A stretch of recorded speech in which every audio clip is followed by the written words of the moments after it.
Nahum chapter 3, from the Young's Literal Translation 1998, verse 1. Woe the city of blood! She is all with lies, burglary, full. Prey doth not depart. The sound of a whip, and the sound of the rattling of a wheel, and of a prancing horse, and of a bounding chariot, of a horseman mounting, and the flame of a sword, and the lightning of a spear, and the abundance of the wounded, and the weight of carcasses. Yea, there is no end to the bodies, they stumble over their bodies.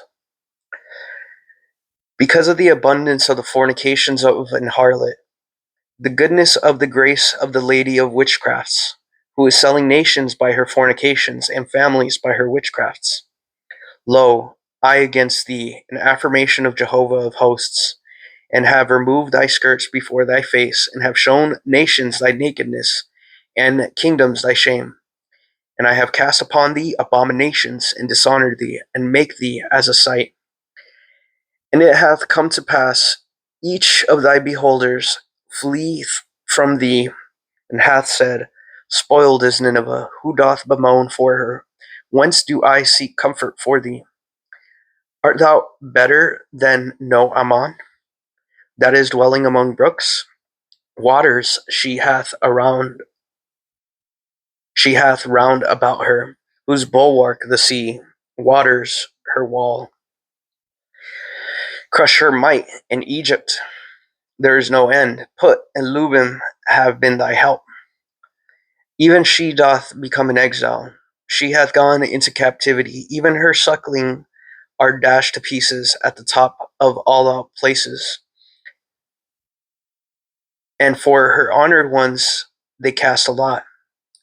And all her great ones have been bound in fetters. Even thou art drunken, thou art hidden, even thou dost seek a strong place because of an enemy. All thy fortresses, fig trees with firstfruits, if they are shaken, they have fallen into the mouth of the eater. Lo, thy people, women in thy midst, to thine enemies thoroughly opened have been the gates of thy land, consumed hath fire thy bars. Waters of a siege draw for thyself, strengthen thy fortress, enter into mire, and tread on clay, make strong a brick kiln. There consume thee doth a fire, cut thee off doth a sword, it doth consume thee as a cankerworm. Make thyself heavy as the cankerworm, make thyself heavy as the locust. Multiply thy merchants above the stars of the heavens, the cankerworm hath stripped off, and doth flee away. Thy crowned ones as a locust, and thy princes as great grasshoppers, that encamp in hedges in a day of cold. The sun hath risen, and it doth flee away, and not known is its place where they are. Slumbered have thy friends, king of Asher, rest do thine honorable ones scattered, have been thy people on the mountain. And there is none gathering. There is no weakening of thy destruction, grievous thy smiting. All hearing thy fame have clapped the hand at thee. For over whom did not thy wickedness pass continually?